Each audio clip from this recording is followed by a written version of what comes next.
Okay, hey guys. So, today is what is it? Oh, the 18th of December.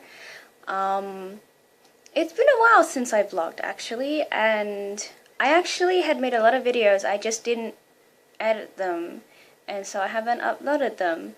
And I've decided just to forget about them and look at them later because the idea of videoing editing right now is freaking me the fuck out.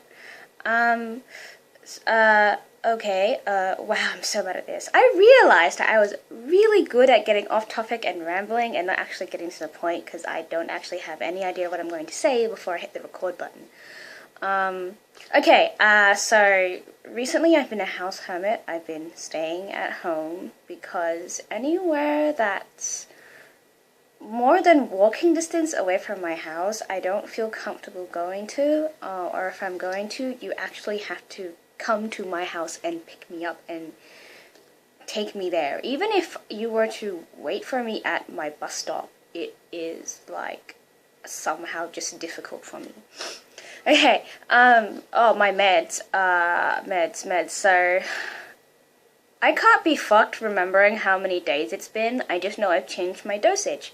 So today I'm on day 5 of taking 75 milligrams of sertraline when I was on 100. So starting from the 5th of September, I was on 50 milligrams for 26 days, and then 100 milligrams for however long it was until 5 days ago. You calculate it. Anyway, so, okay, it took me 2 minutes to get to this point, right.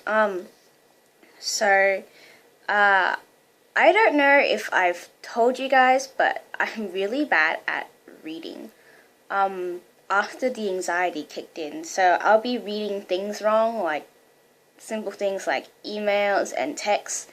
Not to mention, like, so when I was actually trying to do my assessment and read journal articles, it was, like, really, really bad. Like, I knew it didn't make sense to me, so I just read it again and again and again to try and make sense of it. And I just thought that I couldn't comprehend it. It actually turns out I couldn't even read it, because I read it wrong, and my friend was sitting next to me, and she's like, "What the hell, Helen? You're reading it wrong." And I'm also, like, skipping lines and missing words, but, like, to me, I'm, like, reading it, like, word for word. And so I've been practicing and stuff, but it's currently about, like, a max of 600 words a day before, I sort of, like, space out. It's not that the words jumble into each other or anything, but it's like I'm going cross-eyed, and the words aren't really words anymore. I can't explain it, but I could just be, like, it's in front of me and I'm looking at it, but it makes no sense to me, and yeah, like, I have to take breaks even if I read 600 words. So here's a book that I'm going to read to you, like Water for Chocolate. I had actually previously intended to read Flowers for Algernon to you, because that was a really life-changing book to me, and it was, I think, shorter than this one, but this book I also read in a day back in high school. In an afternoon, actually. Like, I read it in, like, a couple of hours. There's no way in hell I can read this in a couple of hours. I'd be happy if I could read this in a week. So I'm it's such a hard book. But, yeah, I couldn't find Flowers for Algernon, so we'll just have to read, like, Water for Chocolate. This is actually a pretty good book, I guess. I liked it the most out of all my texts, English texts, because I had read nothing like it.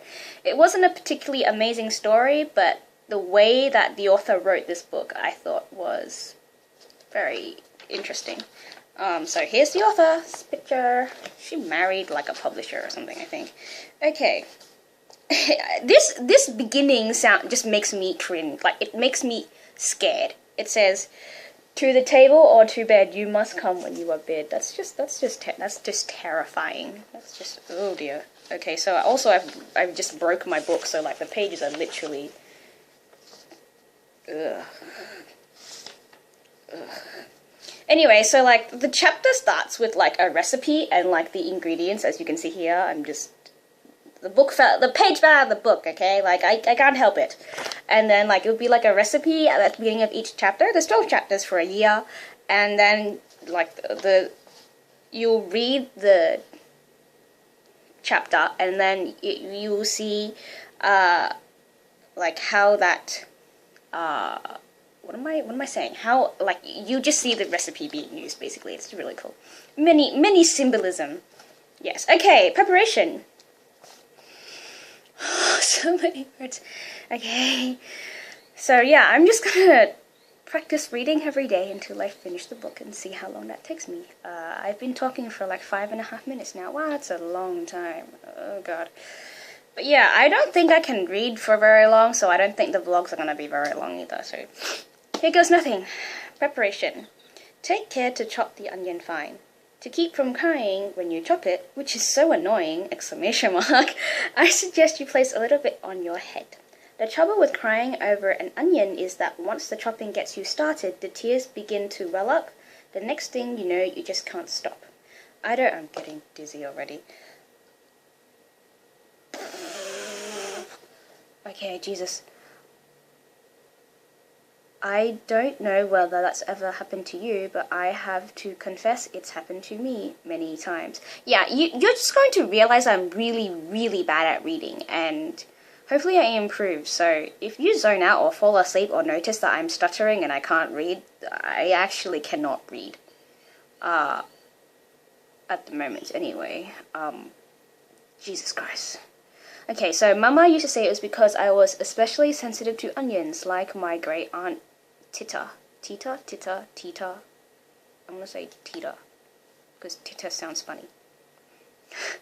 But I keep saying Tita. Okay, Tita was so sensitive to onions, anytime they were being chopped, they say she would just cry and cry. When she was still in my great-grandmother's belly, her sobs were so loud that even Nacha, the cook, who was half deaf, could hear them easily.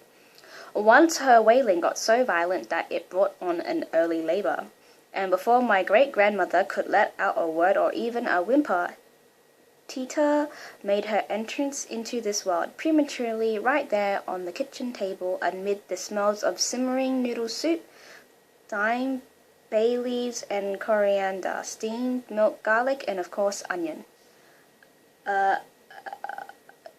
Tita had no need for the usual slap on the bottom because she was already crying as she emerged. Maybe that was because, oh my god, she knew that it would be her lot in life to oh my god, more pages are falling out, Jesus Christ, to be denied marriage. The way Nacha tells it, Tita was literally washed into this world on a great tide of tears that spilled over the edge of the table and flooded across the kitchen floor. I was going to say kitchen table again. That afternoon, when the uproar had subsided and the water had been dried up by the sun, Nacha swept up the residue the tears had left on the red stone floor. There was enough salt to fill a 10-pound sack. It was used for cooking and lasted a long time. Thanks to her unusual birth, Tita felt a deep love for the kitchen, where she spent most of her life from the day she was born. Okay, I need a drink. Aha!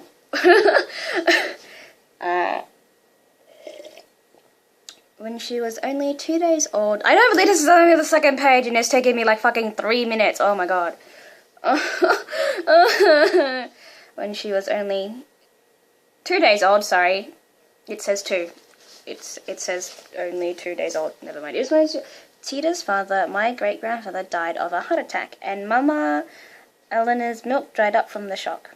Since there was no such thing as powdered milk in those days, and they couldn't find a wet nurse anywhere, they were in a panic to satisfy the infant's hunger.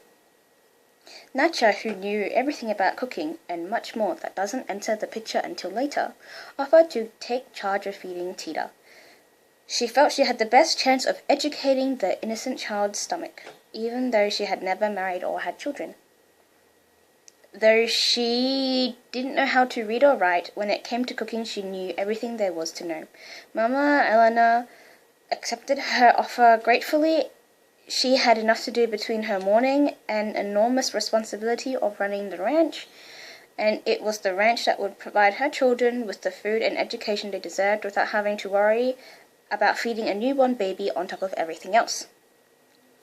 From that day on, Tita's domain was the kitchen, where she grew vigorous and healthy on a diet of teas and thin corn gruels.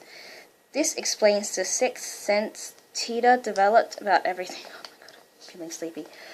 You can actually see my eyes like go droopy. Hey. Okay, let's try to read this sentence again. This explains the sixth sense Tita developed for about everything concerning food. Her eating habits, for example, were attuned to the kitchen routine. In the morning, when she could smell that the beans were ready, at midday, when she sensed the water was ready for plucking the chickens, and in the afternoon, when the dinner bread was baking. Tita knew it was time for her to be fed. Sometimes she would cry for no reason at all, like when Nacha chopped onions. But since they both knew the cause of those tears, they didn't pay them much mind. They made them a source of entertainment, so that during her childhood, Tita didn't distinguish between tears of laughter and tears of sorrow. For her, laughing was a form of crying. Likewise, for Tita, the joy of living was wrapped up in the delights of food. It wasn't easy for a person whose knowledge of life was based on the kitchen to comprehend the outside world.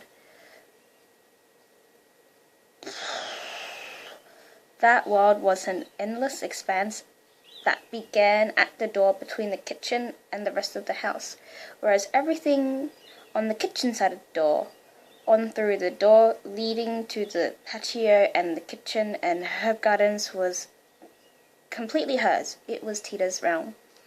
Her sisters were just the opposite. To them, Tita's world seemed full of unknown dangers, and they were terrified of it. They felt that playing in the kitchen was foolish and dangerous. But once Tita managed to convince them to join her in watching the dazzling display made by dancing water drops dribbled on a red-hot griddle. While Tita was singing and waving her wet hands in time, showering drops of water down on the griddle so they would dance. I'm so sleepy. Rosara was cowering in the corner, stunned by the display. Gertrudis? Why did I always say her name was Gertrude? It's Gertrudis, Gertrudis. Anyway, on the other hand, found this game enticing, and she threw herself into it with the enthusiasm she always showed where rhythm, movement, or music were involved. Then Rosara, Rsaura.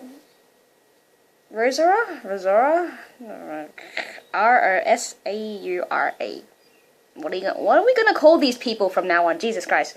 I think this is a Spanish. Yeah, I think it's a Spanish book.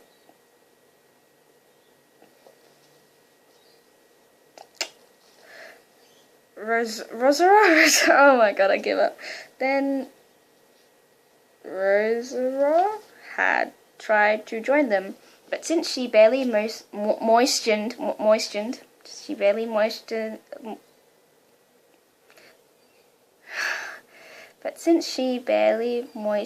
her hands and shook them gingerly, her efforts didn't have the desired effect. So Tita tried to move her hands closer to the griddle. Rosara resisted, and they struggled for control until Tita became annoyed and let go. But that momentum carried Rosara's hand onto it. Tita got a terrible spanking for that, and she was forbidden to play with her sisters in her world. Nacha became her playmate then. Together they made up all sorts of games and activities to do while cooking. Like the day they saw a man in the village plaza twisting long thin balloons into animal shapes. They decided to do the same with sausages. They didn't just make real animals, they also made up some of their own.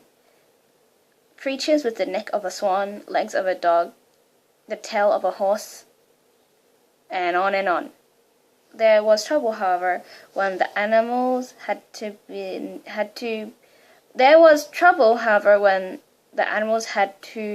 be taken apart to fry the sausage.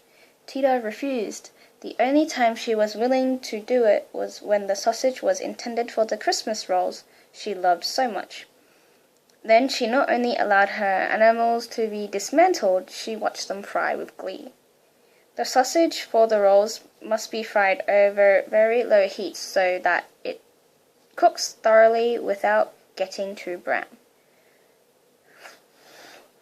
When done, remove the... I'm so sleepy. I want to stop.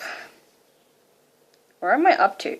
When done, remove from the heat and add the sardines which have been deboned.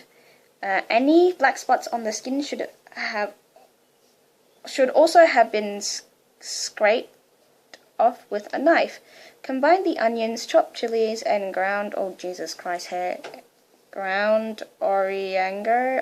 I know I've seen this word before, and I know I've said this before. I just don't know what the hell it's called anymore. Oops. Okay. Let the mixture stand before filling the rolls. Tita enjoyed this step enormously and needed a drink.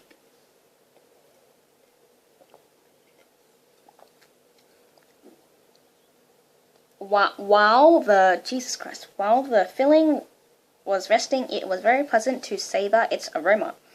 For smells have the power to evoke the past, bringing back sounds and even smells that have no match in the present. Tita liked to take a deep breath and let the characteristic smoke and scent transport her through the recesses of her memory. It was useless to try recall the first time she had smelled one of those rolls. She couldn't possibly, because it had been before she was born. It might have been the unusual combination of sardines and sausages that had called to her and made her decide to trade the peaceful, ethereal existence in Mama Eleanor's belly for life as her daughter in order to enter the De La Garza family and share their delicious meals and wonderful sausage. On Mama Eleanor's ranch, sausage making was a real ritual. The day before, they started peeling garlic, cleaning chilies, and grinding spices. All the women in the family had to participate.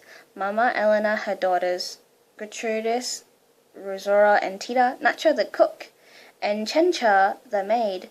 They gathered around the dining room table in the afternoon between the talking and the joking, the time flew by until it started to get dark. Then Mama Eleanor would say, "That's it for today." For a good listener, it is said a single word would suffice, so when they heard that, they all sprang into action. First, they had to clear the table. Then they had to assign tasks. One collected the chickens, another drew water for breakfast from the well, a third was in charge of wood for the stove. There would be no ironing, no ironing, no embroidery, no sewing that day. When it was all finished, they went to their bedrooms to read, say their prayers, and go to sleep. One afternoon before Mama Eleanor told them they could leave the table, Tita, who was 15, announced in a trembling voice that Pedro Mudsquiz would like to come and speak with her. After an endless silence, to which Tita's soul shrank, Mama Eleanor asked, "And why should this gentleman want to talk to me?" Tita's answer could barely be heard. "I don't know." Mama Eleanor threw her a look that seemed to Tita to contain all the years of repression that had flowed over the family, and said, "If he intends to ask for your hand, tell him not to bother. He'll be wasting his time, and mine too. You know perfectly well that being the youngest daughter means you have to take care of me until the day I die." With that, Mama Eleanor got slowly to her feet, put her glasses in her apron, and said in a tone of final command, "That's it for today." Tita knew that discussion was not one of the forms of communication permitted in Mama Eleanor's household. But even so, for the first time in her life, she intended to protest her mother's ruling. "But in my opinion," "You don't have an opinion, and that's all I want to hear about it. For generations, not a single person in my family has ever questioned this tradition, and no daughter of mine is going to be the one to start." Tita lowered her head, and the realization of her fate struck her as forcefully as her tears struck the table. From then on, they knew she and the table, that they could never have even the slightest say in the unknown forces that fated Tita to bow before her mother's absurd decision, and the table to continue to receive the bitter tears that she had first shed on the day of her birth. Something tells me that sentence did not make sense, but I hope you understood. Still, Tita did not submit. Doubts and anxieties sprang to her mind. For one thing, she wanted to know who had started this family tradition. It would be nice if she could let that genius know about one little flaw in this perfect plan for taking care of women in their old age. If Tita couldn't marry and have children, who would take care of her when she got old? Was there a solution in a case like that? Or is a daughter who stays home and takes care of her mother not expected to survive too long after the parent's death? And what about a woman who marries and can't have children? Who will take care of her? And besides, she'd like to know what kind of studies had established that the youngest daughter and not the eldest daughter is best suited to care for their mother. Had the opinion of the daughter affected by the plan ever been taken into account? If she couldn't marry, was she at least allowed to experience love, or not even that? Tita knew perfectly well that all these questions would have no answers. Wow, it's been 21 minutes! Yeah, okay. In the De Garza family, one obeyed immediately. Ignoring Tita completely, a very angry Mama Elena left the kitchen, and for the next week she didn't speak a single word to her. What passed for communication between them resumed when Mama Elena, who was inspecting the clothes each of the women had been sewing, discovered that Tita's creation, which was the most perfect, had not been basted, B-A-S-T-E-D, before it was sewed, not sewed. Congratulations, she said. Your stitches are perfect, but you didn't baste it, did you? No, answered Tita, astonished that the sentence of silence had been revoked. Then go and rip it out. Baste it and sew it again, and then come and show me. And remember that the lazy man and the stingy man end up walking their road twice. But if a person makes a mistake, and you yourself said that a moment ago that my sewing was, are you starting with your rebelliousness again? It's enough that you have the audacity to break the rules in your sewing.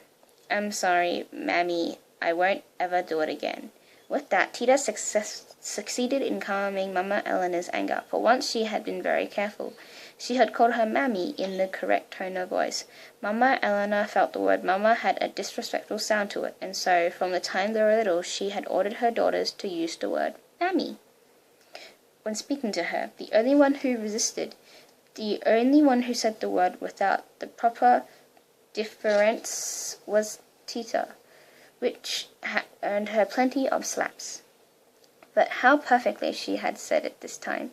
Mama Elena took comfort in the hope that she had finally managed to subdue her youngest daughter. Unfortunately, her hope was short-lived, for the very next day Pedro Modsquiz appeared at the house, his esteemed father at his side, to ask for Tita's hand in marriage. His arrival caused a huge uproar, as his visit was completely unexpected. Several days earlier, Tita had sent Pedro a message via Nacho's brother asking him to abandon his suit. The brother saw he had delivered the message to Pedro, and yet there they were in the house. Mama Elena received them in the living room. She was extremely polite and explained why it was impossible for Tita to marry. But if you really want Pedro to get married, allow me to suggest my daughter Rosora, who's just 2 years older than Tita. She is 100% available and ready for marriage. At that, Chancha almost dropped right onto Mama Elena the tray containing coffee and cookies, which she had carried into the living room. Excusing herself, she rushed back to the kitchen, where Tita, Rosora, and Gertrudis were waiting for her to fill them in on every detail about what was going on in the living room. She burst headlong into the room, and they all stopped what they were doing, so as to not miss a word. She said, "Oh my God. I'm doing a very good job, thank you very much." This is going to be the longest vlog in the history of vlogging. They were together in the kitchen making Christmas rolls. As the name implies, these rolls were usually prepared around Christmas, but today they were being prepared in honor of Tita's birthday. She would soon be 16 years old, and she wanted to celebrate with one of her favorite dishes. Isn't that something? Your ma talks about being ready for marriage like she was dishing up a plate of enchiladas. And the worst thing is, they're completely different. You can't just switch tacos and enchiladas like that. You know, I swear I learnt that word as enchiladas or something. Like, it was no... I give up, okay? I give up. I'm not even going to look at something. I'm just going to keep making mistakes and you're just going to deal with it. Gosh. Chencha kept up this kind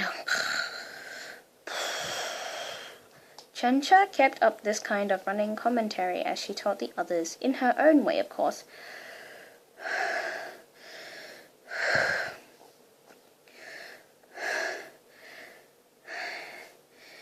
About the scene she had just witnessed. Tita knew Chencha sometimes exaggerated and distorted things, so she held her aching heart in check. She would not accept what she had just heard. Feigning calm, she continued cutting the rolls for her sisters and Nacha to fill. It is best to use homemade rolls. Hard rolls can easily be obtained from a bakery, but they should be small. The larger ones are unsuited for this recipe. I don't know why. It's getting really hard.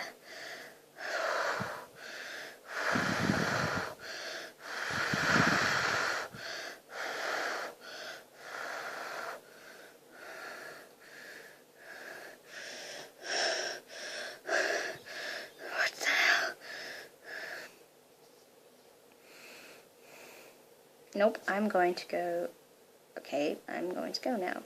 Bye.